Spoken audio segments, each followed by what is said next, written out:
Bonsoir Jean-Pierre Chevènement. Merci d'être l'invité de BFM TV. Vous êtes sénateur du territoire de Belfort, bien sûr, président d'honneur du mouvement républicain et citoyen et surtout candidat à la présidentielle. Vous avez publié plusieurs livres ces derniers temps, dont Sortir la France de l'impasse. J'ai publié 3 livres cette année. Absolument. Et un entretien avec Luc Châtel, Le monde qu'on leur prépare. Voilà, 3 livres pour... Et surtout, la France est-elle finie? Et la France est-elle finie? Question d'actualité. À ce point, vous avez le sentiment que c'est le cas?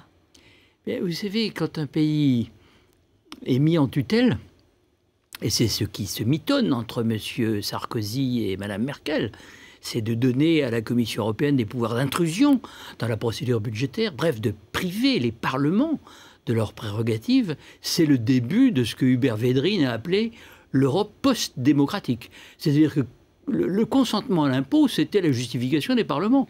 Si vous enlevez au Parlement le dernier mot en matière budgétaire, ce n'est plus la démocratie. Vous êtes gouverné par une technocratie qui est en réalité le masque d'un empire. Alors, dont on ne veut pas dire le nom. Vous pensez que c'est ce que Nicolas Sarkozy va nous annoncer jeudi dans son discours? Il va annoncer la mise sous tutelle de la France? Non, il ne va pas le faire comme ça. Il va parler de créer une union de stabilité, de faire un noyau dur. Mais moi, je me méfie beaucoup du noyau dur, parce que ça veut dire une monnaie encore plus surévaluée. Or, l'euro trop cher asphyxie notre économie, est à l'origine des délocalisations. Vous voulez qu'on en sorte de l'euro? Non, je n'ai jamais eu une attitude aussi brutale. J'ai toujours proposé qu'on adosse le Fonds européen de stabilité financière aux ressources de la Banque centrale européenne. Et c'est une idée à laquelle tout le monde est venu. Je la développe dans mes livres depuis très longtemps. Comment vous voulez convaincre Angela Merkel? Parce que concrètement, elle a la force économique, nous, on a la dette et on a le déficit du commerce extérieur. Et puis bien d'autres problèmes, et des taux de chômage très élevés. Comment est-ce que vous seriez président? Comment est-ce que vous arriveriez à convaincre Angela Merkel? Eh bien, vous savez, l'Allemagne a intérêt à ce que se maintienne la zone euro et que la zone euro soit relativement prospère, parce qu'il y réalise 60% de son excédent. Alors pourquoi est-ce qu'elle résiste Eh bien, elle résiste parce qu'elle a dans sa mentalité une sorte de blocage très ancien qui résulte de la confiscation des avoirs en banque des épargnants en 1948, quand on a créé le Deutschmark. Donc, ils ont voulu nous imposer le modèle de la Bundesbank, une banque centrale indépendante avec une seule mission, la lutte contre l'inflation. Aujourd'hui, ils veulent nous imposer le modèle d'une Europe allemande. J'ai vu ça à droite-gauche écrit comme ça. Ils nous l'ont déjà imposé par le traité de Maastricht. Oui, mais aujourd'hui, vous croyez que ça va plus loin? Aujourd'hui, ils veulent persister dans cette erreur. Et je pense qu'il faut les convaincre que l'Europe ne peut être qu'européenne. Elle ne peut pas être une Europe qui parle allemand, comme dit le président du groupe CDU-CSU au Bundestag. Ça ne va pas. L'Europe, elle est faite de nations. Elle doit être une confédération d'États-nations, resserrant sa solidarité, mais en concevant l'avenir sous forme de la croissance et du progrès, et pas de la récession qui nous menace. Vous voyez, l'OCDE le dit. Ah, nous y sommes. Et nous avons devant nous 10 ans de stagnation. C'est ça la politique que veulent nous imposer les dirigeants conservateurs allemands. Mais est-ce que la gauche, si elle arrivait au pouvoir, serait vraiment différente, concrètement Il va y avoir des élections en Allemagne. Oui. En 2013, on peut essayer de convaincre les autres partis allemands et les syndicats, et puis d'autres pays européens, qu'il faut changer la donne en Europe. Et il faut préférer une Europe de la croissance à une Europe de la récession. Alors, parlons de la gauche, justement. Vous êtes candidat à la présidentielle. Vous comptez aller jusqu'au bout. Vous n'avez pas le sentiment que ça peut être une candidature de trop aujourd'hui? La question, c'est de savoir si mes idées sont trop. Mais il y a d'autres personnes qui peuvent les porter. Ah, mais il y a très peu de personnes qui portent les idées cohérentes qui sont les miennes. Vous êtes le meilleur. Depuis 20 ans, depuis Maastricht. Mais c'est l'évidence. Je suis le seul. Le doute ne vous traverse pas. Ne m'effleure absolument pas l'esprit. Je pense avoir la réflexion, l'expérience, l'énergie, la détermination qui permettrait de sortir la France de l'impasse où elle est, où l'on fourvoyait tous les autres, de droite et de gauche, parce qu'ils ont tous été ces fameux maastrichtiens. Ces oui-wistes dont on parlait jadis. Donc rien n'a changé. Ils les ont conduits. Moi, je suis capable, en effet, avec précaution, parce que je ne dis pas qu'il faut sauter du hublot maintenant que l'avion a décollé. Je dis qu'il faut que l'avion atterrisse Donc je peux faire des propositions et je pense que je pourrais convaincre. Et si je ne convainc pas... Pour le moment, ce n'est pas le cas. Vous avez vu les sondages. Hein. Vous n'avez pas franchement décollé. Vous êtes autour de 1%. Il y a un frémissement, disons que... Oui, ça suffit, ça vous suffit. Non, mais il y a un frémissement qui fait que, effectivement, j'ai fait 1,5 million de voix. Ça ne suffit pas pour être élu président de la République. Mais entre nous, Madame Elkrief, je n'ai pas été candidat parce que je pensais que je serais élu président de la République. J'ai été candidat, je l'ai dit dès le départ, pour faire bouger les lignes, alors, pour faire bouger ce qu'il y a dans la tête des Français et des candidats qui se présentent à leur suffrage. En fait, on a le sentiment que vous vous adressez à François Hollande d'une certaine façon pour lui dire, bon, alors, je te jauge, je regarde comment tu vas faire ta campagne, si tu es dans le bon ton, si ça me va, ben, je viendrai avec toi. C'est ça ? Écoutez, pour le moment, François Hollande, malheureusement, a passé un accord avec les Verts, enfin plutôt le Parti socialiste a passé un accord avec les Verts, dont je considère qu'il est véritablement désastreux, à beaucoup d'égards. Mais François Hollande a pris ses distances. Il était hier sur BFM TV RMC, il a dit « je n'en appliquerai que les mesures que je juge essentielles ». Et puis il a tenu sur le nucléaire.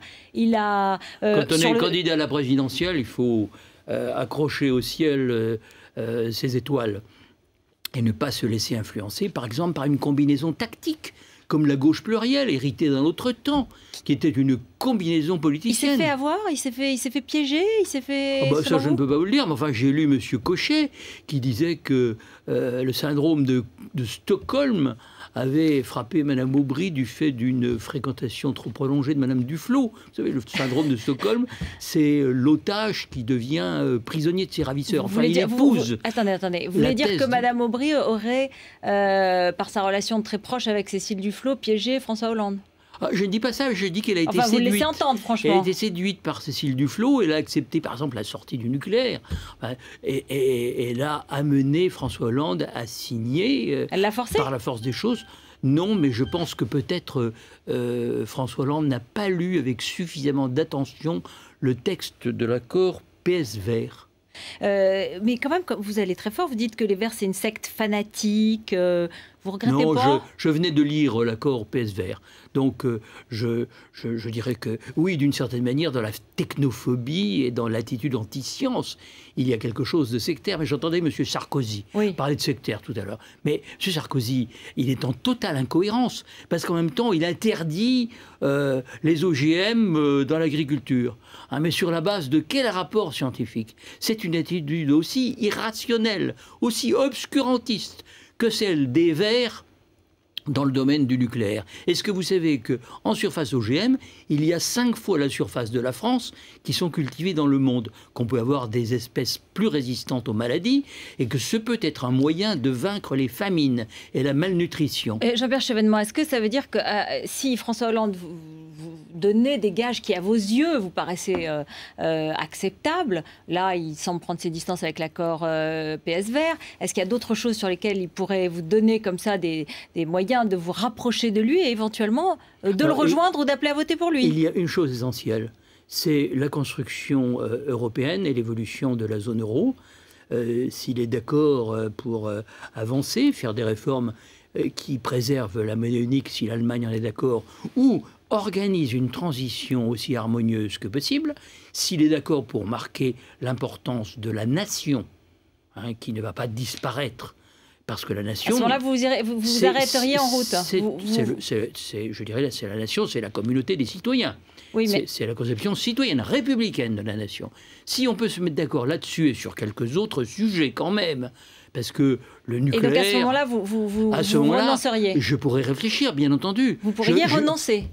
Mais je l'ai fait sur la base d'un accord politique, je vous le rappelle, en 2007, avec Ségolène Royal, qui avait déjà accepté l'extension des missions de la Banque centrale au soutien de la croissance et de l'emploi. Et ce sont les socialistes du PSE, du Parti socialiste européen, qui avaient poussé un tollé au congrès de Porto, si je me souviens bien, en janvier 2007. Deux questions sur la sécurité. Vous étiez ministre de l'Intérieur. Vous aviez parlé des sauvageons, on s'en souvient bien. Oui, mais c'est un arbre non greffé. Je n'ai pas toujours été bien compris. C'est un arbre qui ne peut pas pousser parce qu'il n'est pas éduqué. Oui, enfin, c'est vrai que ça avait fait un effet très, très fort, ces phrases. Est-ce que vous seriez... C'est un mot français, du vieux français. Est-ce que vous seriez d'accord pour faire un code pénal pour les mineurs et demander des réparations aux enfants dès l'âge de 12 ans quand ils commettent des délits? Franchement, là encore, l'UMP est dans la caricature.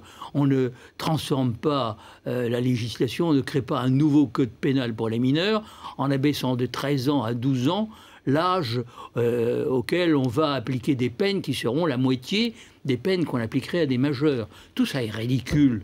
Je pense que moi, j'ai voulu créer des centres fermés à l'époque où j'étais ministre de l'Intérieur. Je ne l'ai pas obtenu du gouvernement de l'époque. Ça, c'est arrivé ensuite. C'est arrivé ensuite, mais en très petite quantité. Ils ont été remarquablement incapables. Parce que notre problème, c'est que nous avons une gauche qui est souvent beaucoup trop timide, et nous avons une droite qui est impuissante. Donc les Français, effectivement, se demandent vers qui ils peuvent se tourner. Moi, je leur présente la République, l'idée républicaine. Est-ce que le droit de vote des étrangers, c'est quelque chose qui peut aller avec votre République? Est-ce que vous voterez la proposition de loi au Sénat la semaine prochaine? Écoutez, ça peut se discuter. Moi-même, j'y étais favorable dans le temps, en pensant qu'on pouvait donner aux titulaires d'une carte de résident de longue durée le droit de vote aux élections municipales. Mais je me rends compte, après mon expérience de ministre intérieur, de maire aussi, que dans beaucoup de villes où il y a des communautés étrangères très soudées qui font prévaloir la solidarité clanique ou ethnique sur le concept de la citoyenneté. Le citoyen réfléchit par lui-même. C'est un individu capable de penser le bien commun. J'ai évolué et aujourd'hui, je serai plutôt contre, mais je ne vais pas participer à ce vote biaisé parce que ça ne débouchera pas puisque l'Assemblée nationale n'est pas d'accord. Donc, je ne vais pas me laisser manipuler dans ce débat complètement faussé. Mais vous êtes contre, j'ai retenu quand même ça. Vous remarquerez que j'ai évolué, que je n'ai pas non plus condamné ceux qui n'ont pas encore évolué, mais qui peut-être demain pourront se laisser convaincre. Est-ce que vous restez dans votre logement parisien du Panthéon? Vous avez été très critiqué, c'est un logement... Mais du Panthéon, mais je ne suis pas au Panthéon. Non, du vous quartier. voulez me mettre au Panthéon. Non, du quartier, mais c'est une Panthéon. petite rue adjacente. Oui. J'ai été ministre de la Recherche et de l'Éducation nationale. Il n'y a rien de scandaleux que j'habite le quartier latin. On pourrait penser que c'est assez logique. En plus, ce n'est pas un HLM, ce n'est pas un logement social, c'est un logement à loyer libre. Mon bailleur m'a proposé une augmentation de 50%. Que j'ai accepté. Et c'est le même qui fomente des campagnes de rumeurs dans les différents organes de presse. C'est la ville de Paris. Oui, écoutez, c'est désolant. C'est désolant. Ce sont des gens qui ont certainement des comptes à régler avec eux-mêmes, mais qui les règlent sur mon dos. Vous restez. On ne vous délogera qu'à la force des baïonnettes. Mais je suis dans une situation parfaitement légale et je ne vais pas céder à une campagne d'intimidation. Savez-vous que j'ai fait condamner l'entartreur qui, en 2002, m'avait entartré au Salon du Livre. Je l'ai fait condamner en première instance, en appel et en cours de cassation. Maintenant, il est à Bruxelles, il ne revient plus en France. Merci Jean-Pierre Chevènement. Merci d'avoir été avec nous.